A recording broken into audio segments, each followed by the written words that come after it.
Hello and welcome to my channel. Today I'm going to do something quite different from what I normally do, which is to talk about this Covert Agent Ravage I got at Hasbro FanFest in Hong Kong. I was just really excited to get hold of him, so I just decided to show him off as well. I love this design of Ravage, and after I heard he was being made I got so excited and then got really disappointed after hearing that he was a PulseCon thing, and I thought I'd never be able to get him. And after hearing that he was available in Hong Kong, I was so happy and I just went and I got him, and here he is. So first let's take a look at the G1 reissue of Ravage. First, in-hand impressions. There are quite a few loose joints on him, specifically this hind leg, but that's okay. Two of the forelegs are really sturdy and they hold the figure up very nicely, so there's nothing to worry about here. He does come with the G1 missile pods that just plug into the hind legs, and these are on a 5mm port, and so technically the bigger Ravage can hold him. This transformation is quite simple and he just folds into himself, but what I want to talk about while I'm transforming him on screen is the special thing about this Ravage is that there's printings on two sides of the toy. Normally with the G1 reissues or the G1 Ravage, I believe that there's only one side, there's only printings or stickers on one side, but this time it's on both, which makes this Ravage reissue quite special. So now that's over, let's take a look at the main event, Covert Agent Ravage. He is quite accurate to the show. An unfortunate thing is that his beast mode legs do hang out right at the back, and for my copy the beast mode legs are assembled the other way round, but that's okay, it's an easy fix. He does come with two pistols that plug into his hands, no problem at all, and with those in his hands he poses spectacularly.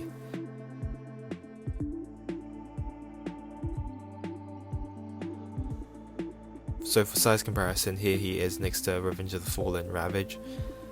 He's just about deluxe class size. He's rather small, to be fair. So for articulation, his head is on a ball joint, so he does have quite a wide range of motion. His mouth opens as well. His elbows are on a double hinge.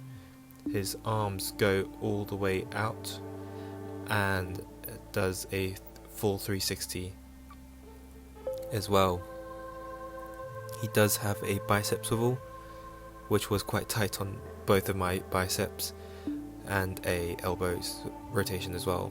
His legs kick all the way out, his thighs kick all the way out, and there is a thigh swivel and a swivel at the knee. There is a bend at the knee, it's not quite 90 degrees, but it's okay. And with Cheetor's tiny legs, he does have the ankle pivot as well, and up and down movement. There is a hip rotation, and finally his tail moves up and down as well, which is quite a nice bit of detail.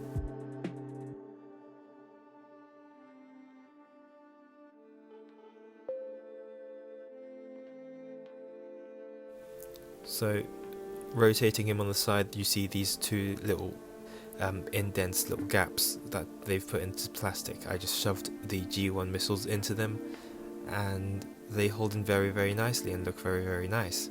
So for transformation, it's very simple but extremely satisfying.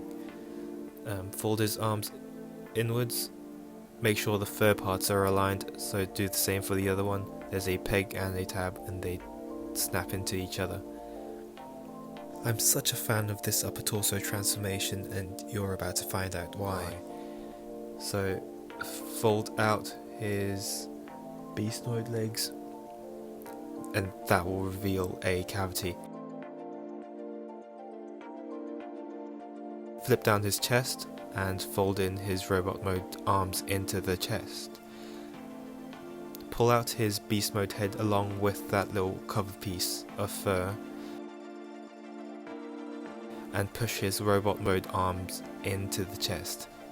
Close it back up and slowly you'll see that the back of the robot mode arms fill in the cavity for the beast mode back, and that's just such a satisfying thing to do. Now there's tabs on the beast mode arms that tab into the chest, and you flip his head upwards on the ball joint. From now on his legs are basically Kingdom Cheetor, so you bend his knees at the angle and then sort of chicken leg his back legs, and just do the same for the other side as well. And there you have the base sort of Jaguar mode for Covert Agent Ravage.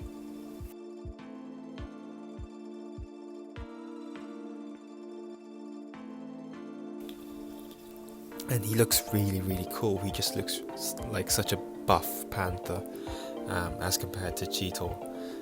Articulation in this mode, his arms go all the way up. They should go all the way up, but they are obstructed by the pistol. There is a slight bend at the elbow. I wish there was more, but that's okay. The forepaws are on ball joints, his tail goes up and down, and his hind legs basically have the same articulation as they do in robot mode. So he is quite poseable. My favourite part of articulation in this beast mode is his head, which is the same head but it's on the ball joint as well, so he's quite expressive in this mode. So for accessories, for his accessory, there is a tab on the pistol that tabs into the side of his thigh. Just tap that in and it basically fills in the gap between his hind legs and his front legs and make his whole beast mode a lot more coherent and streamlined, I guess. He just looks really impressive, and I'm very happy to have him in my hands. He stands quite nicely as well. I'm very happy to report that for the bigger figure, except for a loose head ball joint that I sort of fixed with polish, and his beast mode front legs as being assembled backwards, there's no QC issues at all, and they were all very easily fixable. So let's take a look at this display. Please note that the platform that Ravage is standing on at the moment is quite thin, and if you have his tail sort of angled outwards, he wouldn't be able to stand on there. So you have to press his tail down, but that doesn't take away from how awesome this display looks, and this is how I'm going to display him. I'm very happy to have him in my collection, finally, and thanks for watching.